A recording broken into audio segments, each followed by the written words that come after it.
সবাইকে, আশা করি সবাই খুব ভালো আছো। আজকে তোমাদের ফার্স্ট চ্যাপ্টারের সেকেন্ড পার্টে সবাইকে স্বাগত। আগের দিন তোমাদের ফার্স্ট চ্যাপ্টারে উদ্ভিদের যে সমস্ত বিভিন্ন চলন, গমন এবং অঙ্গ প্রত্যঙ্গ নিয়ে এবং তাদের যে সমস্ত রাসায়নিক পদার্থ রয়েছে সেগুলো নিয়ে আলোচনা করে দিয়েছিলাম এবং জায়গাটা পুরো স্পষ্ট করে বুঝিয়ে দিয়েছিলাম।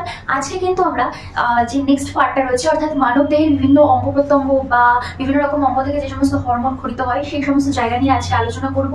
তবে তার আগে বলে রাখি, যারা চ্যানেলে নতুন রয়েছে, যারা এখনো চ্যানেলটা সাবস্ক্রাইব করোনি, সবার আগে চ্যানেল সাবস্ক্রাইব করে নাও এবং নিজেদের বন্ধুদের মধ্যে অবশ্যই চ্যানেলটা শেয়ার করে নাও। আর মাধ্যমিক কিন্তু একদম চলে এসেছে, তাই জন্য এখন থেকেই তোমরা পড়া শুরু করে দাও আর একটা নির্দিষ্ট রুটিন বানিয়ে নাও, যাতে খুব ভালো করে তোমরা তোমাদের প্রত্যেকটা চ্যাপ্টার, প্রত্যেকটা সাবজেক্টে খুব ভালো করে প্রিপারেশন নিতে পারো। চলো তাহলে দেরি না করে আজকে এই ভিডিওটা শুরু করা যাক। চলো, আমরা আজকে জীবজগতের নিয়ন্ত্রণ এবং সমন্বয় চ্যাপ্টারে, যেখানে মানবদের বিভিন্ন যে প্রাণী হরমোনের বৈশিষ্ট্য এগুলো বলা রয়েছে, সেই জায়গাটা কিন্তু খুব স্পষ্টভাবে আজকে বুঝে নেবো যে ওটার থেকে কোন ধরনের হরমোন খরিত হয় এবং তারা কি কাজে মানবদেহে লাগে। ঠিক আছে, শুধু শুধু তো একটা দুটো হরমোন খরিত হয় না, তাদের প্রত্যেকের কিন্তু আলাদা আলাদা কাজ রয়েছে মানবদেহে। তো আজকে আমরা সেটাই জানবো। প্রথমে আমরা আমাদের বইয়ের মধ্যে যেটুকু রয়েছে সেটুকু জেনে নিই। হাইপোথ্যালামাস, পিটুইটারি, থাইরয়েড এবং অগ্নাশয়ের অন্তঃক্ষরা কোষ, অ্যাড্রিনাল এবং জনন গ্রন্থি, এই কটা গ্রন্থি কিন্তু অন্তঃক্ষরা গ্রন্থি এদেরকে বলা হয়। এই কটা গ্রন্থি কিন্তু আমাদের পড়তে হবে। এবার প্রত্যেকটা গ্রন্থি থেকে কিন্তু আলাদা আলাদা হরমোন খরিত হয়। এবার কি কি হরমোন খরিত হয় সেটা এক এক করে আসবো। প্রথমে আমরা অন্তঃক্ষরা গ্রন্থি থেকে যে যে হরমোনগুলো খরিত হচ্ছে তারা কি কি কাজে লাগছে সেগুলো আগে আমরা জেনে নেব। সবার প্রথম আমরা জানবো ARH বা অ্যাড্রেনোকর্টিকোট্রপিক রিলিজিং হরমোন। এটার কাজ হচ্ছে এটি পিটুইটারিকে ACTH বা অ্যাড্রেনোকর্টিকোট্রপিক হরমোন ক্ষরণে সাহায্য করে। ঠিক আছে, তারপরে আসছে থাইরোট্রফিন রিলিজিং হরমোন। থাইরোট্রফিন রিলিজিং হরমোন এটি অগ্রপিটুইটারিকে TSH বা থাইরয়েড স্টিমুলেটিং হরমোন ক্ষরণে কিন্তু সাহায্য করে বা উদ্দীপনা যোগায়। থাইরক্সিন রিলিজিং হরমোন বা TRH কি করে? অগ্রপিটুইটারিকে থাইরয়েড স্টিমুলেটিং হরমোন বা TSH ক্ষরণে উদ্দীপিত করে। তারপরে আমরা পাচ্ছি সোমাটোট্রফিন রিলিজিং হরমোন বা SRH। ঠিক আছে, আমি বোর্ডে লিখছি না, কারণ এতগুলো নাম যদি বোর্ডে লিখতে চাই তাহলে পড়বে না। আমি মুখে বলছি, তোমরা হাতে পেন এবং খাতা নিয়ে বসো, প্রত্যেকটা লিখে নাও খাতায়। তো খাতায় লেখারও দরকার নেই, কারণ বইতে খুব সুন্দর করে দেওয়া রয়েছে। সোমাটোট্রফিন হরমোন সোমাটোট্রফিন রিলিজিং হরমোনের কাজ হচ্ছে কি? এটি অগ্রপিটুইটারিকে STH বা GH ক্ষরণে উদ্দীপনা যোগায়। STH মানে হচ্ছে সোমাটোট্রফিন হরমোন এবং GH মানে হচ্ছে গ্রোথ হরমোন। ঠিক আছে, গোনাডোট্রফিন রিলিজিং হরমোন এইটি পিটুইটারি অগ্রখণ্ডকে FSH ও LH ক্ষরণে উদ্দীপনা যোগায়। তারপরে হচ্ছে প্রোল্যাকটিন রিলিজিং হরমোন। এই হরমোন অগ্রপিটুইটারিকে প্রোল্যাকটিন ক্ষরণে উদ্দীপনা যোগায়। প্রোল্যাকটিন ইনহিবিটিন হরমোন মানে হচ্ছে একটা হচ্ছে রিলিজিং আর একটা হচ্ছে ইনহিবিটিন। রিলিজিং এর কাজ হচ্ছে ক্ষরণে উদ্দীপনা যোগানো, আর ইনহিবিটিন মানে হচ্ছে নিঃসরণে বাধা দেয়, ক্ষরণে বাধা দেয়। ঠিক আছে, তারপর হচ্ছে মেলানোসাইট রিলিজিং হরমোন আর মেলানোসাইট ইনহিবিটিং হরমোন। একটা হচ্ছে MSH ক্ষরণে উদ্দীপনা যোগায়, আর একটা হচ্ছে বাধা দেয়। ঠিক আছে, এরপর আমরা যেটা পাচ্ছি সেটা হচ্ছে পিটুইটারি নিঃসৃত হরমোন এর মানবদেহে ভূমিকা কি। সবার ফার্স্টে আসছে ACTH বা অ্যাডিনোকর্টিকোট্রপিক হরমোন। অ্যাডিনোকর্টিকোট্রপিক হরমোন ACTH এটা হচ্ছে অ্যাড্রিনাল গ্রন্থির কর্টেক্স অঞ্চলে বৃদ্ধি নিয়ন্ত্রণ করে এবং তাকে হরমোন ক্ষরণে উদ্দীপিত করে। এই হরমোনের অধিক ক্ষরণে বা বেশি ক্ষরণে কুশিং বর্ণিত লক্ষণ বা কুশিং সিনড্রোম প্রকাশ পায়। এটা আমি জানি না কুশিং সিনড্রোম কি, তোমরা একটু গুগল করে দেখে নাও। তারপরে আসছে GH বা গ্রোথ হরমোন। GH বা গ্রোথ হরমোন, এই হরমোনের অপর নাম হচ্ছে STH বা সোমাটোট্রপিক হরমোন, যেটা আমি আগেও বলেছি, সোমাটোট্রপিক হরমোন। এই হরমোন শর্করা, প্রোটিন এবং ফ্যাট বিপাকে বিশেষ ভূমিকা গ্রহণ করে। আর এই হরমোন যদি কম খরিত হয় তাহলে কিন্তু বামনত্ব হয় বা ডোয়ার্ফিজম হয়।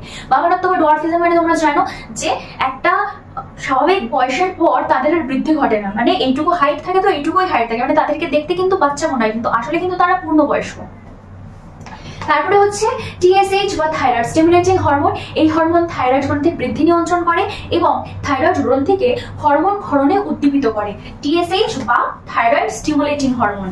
এরপরে আসছে GTH বা গোনাডোট্রপিক হরমোন। এই হরমোন, এই গ্রন্থি পুরুষ এবং স্ত্রী দেহে অবস্থিত জনন গ্রন্থির মানে হচ্ছে শুক্রাশয় এবং ডিম্বাশয়। শুক্রাশয় থাকে হচ্ছে পুরুষদের দেহে এবং ডিম্বাশয় থাকে হচ্ছে স্ত্রীদের দেহে বা নারীদের দেহে। তো ডিম্বাশয় এবং শুক্রাশয় বৃদ্ধি নিয়ন্ত্রণ করে এবং তাদের হরমোন ক্ষরণে উদ্দীপিত করে। এই হরমোন কিন্তু 4 প্রকারের হয়। এক হচ্ছে FSH মানে ফলিকল স্টিমুলেটিং হরমোন, যা স্ত্রী দেহে ডিম্বাশয় বা ডিম্বথলির আয়তন বৃদ্ধিতে এবং সংখ্যা বৃদ্ধিতে সাহায্য করে এবং উদ্দীপিত করে। এস্ট্রোজেন নামক একটি হরমোন এর নিঃসরণে ইস্ট্রোজেন এবং প্রোজেস্টেরন এই দুটোই কিন্তু নিয়ন্ত্রিত হয়। FSH এবং LH। LH হচ্ছে luteinizing hormone, LSH progesterone hormone নিঃসরণে সাহায্য করে, FSH ইস্ট্রোজেন হরমোনের নিঃসরণে সাহায্য করে এবং LH সাহায্য করে প্রোজেস্টেরন হরমোন নিঃসরণে। ঠিক আছে। আর পুরুষ দেহে শুক্রাশয় যে কোষ সমূহ আছে তাদেরকে উদ্দীপিত করে টেস্টোস্টেরন হরমোনের নিঃসরণে। আর LTH হচ্ছে লিউটোট্রপিক হরমোন বা প্রোল্যাকটিন, যা মাতৃদেহে স্তন দুগ্ধ ক্ষরণে সহায়তা করে। এটা কিন্তু খুব ইম্পর্টেন্ট, এটা একটা শর্ট কোশ্চেন হিসেবে আসতে পারে যে মাতৃদেহে স্তন দুগ্ধ নিঃসরণে কোন হরমোন সাহায্য করে, তখন তোমরা লিখবে যে LTH বা লিউটোট্রপিক হরমোন বা প্রোল্যাকটিন। প্রোল্যাকটিন বললেও চলবে। এবার যদি কোনো সময় তারা মাল্টিপল চয়েস কোশ্চেনে দিয়ে দিয়েছে তখন কিন্তু তোমাদের ধরো ওখানে প্রোল্যাকটিন দেয়নি কিন্তু ওখানে তোমাদেরকে LTH বা লিউটোট্রপিক হরমোন দিয়ে দিয়েছে, তাহলে সেটাতেই ঠিক করবে। তারপরে আসছে ADH বা ভেসোপ্রেসিন হরমোন। ADH বা ভেসোপ্রেসিন হরমোন হচ্ছে বৃক্কীয় নালিকায় জল বিশোষণ ঘটায় এবং এই হরমোনের কম ক্ষরণে কিন্তু বহুমূত্র বা ডায়াবেটিস কিন্তু দেখা যায়। আর হচ্ছে অক্সিটোসিন। অক্সিটোসিনের কাজ হচ্ছে প্রসবকালে জরায়ু বা সার্ভিক্সের সংকোচন ঘটায়। এরপরে আসবো অগ্নাশয়ের অন্তঃক্ষরা কোষ। কয় প্রকার এবং কি কাজে লাগে তারা। ঠিক আছে। অগ্নাশয়কে আমরা মিশ্র গ্রন্থি বলে থাকি, অগ্নাশয়কে মিশ্র গ্রন্থি বলা হয়। এবার কারণ এই গ্রন্থি বহিঃক্ষরা কোষ এবং অন্তঃক্ষরা কোষ দিয়ে গঠিত। মিশ্র গ্রন্থি কেন বলে? কারণ এই যে গ্রন্থিটা এটা অন্তঃক্ষরা কোষ এবং বহিঃক্ষরা কোষ এই দুটো দিয়ে গঠিত হয় বলে একে আমরা মিশ্র গ্রন্থি বলি।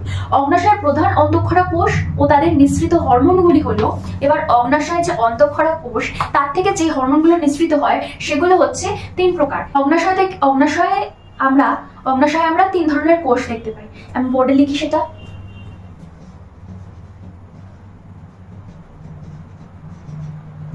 অগ্নাশয়ে আমরা 3 ধরনের কোষ দেখতে পাই। একটা হচ্ছে আলফা কোষ, 2 হচ্ছে বিটা কোষ, 3 হচ্ছে ডেল্টা কোষ। এবার আলফা কোষ, বিটা কোষ এবং ডেল্টা কোষ এই 3 ধরনের কোষ থেকে কিন্তু 3 প্রকারের হরমোন নিঃসৃত হয়। সেগুলো কি? সেগুলো হচ্ছে আলফা কোষ থেকে গ্লুকাগন ক্ষরণ হয়। আলফা কোষ থেকে গ্লুকাগন,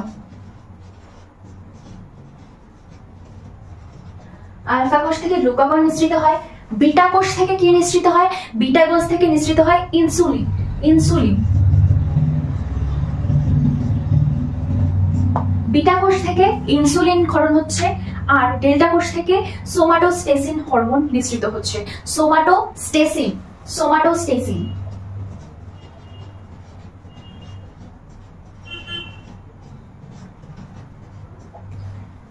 তাহলে আমি এখানে পাচ্ছি আলফা কোষ, বিটা কোষ, ডেল্টা কোষ। আলফা কোষ থেকে গ্লুকাগন, বিটা কোষ থেকে ইনসুলিন এবং ডেল্টা কোষ থেকে সোমাটোস্টেসিন হরমোন কিন্তু নিঃসৃত বা ক্ষরিত হচ্ছে। তাহলে আজকের ভিডিও আমি এখানে শেষ করছি। এর পরের যে পার্টটুকু রয়েছে সেটুকু নেক্সট ভিডিওতে আশা করি শেষ করে দেবো ফার্স্ট চ্যাপ্টারটা।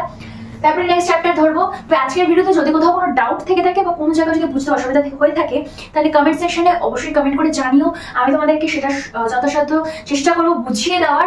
আর চ্যানেল যদি এখনো সাবস্ক্রাইব না করে তাহলে অবশ্যই সাবস্ক্রাইব করে নাও এবং নিজেদের বন্ধুদের শেয়ার করে দাও। আবার নেক্সট ভিডিওতে দেখা হচ্ছে। ততক্ষণের জন্য টাটা, ভালো করে থাকো।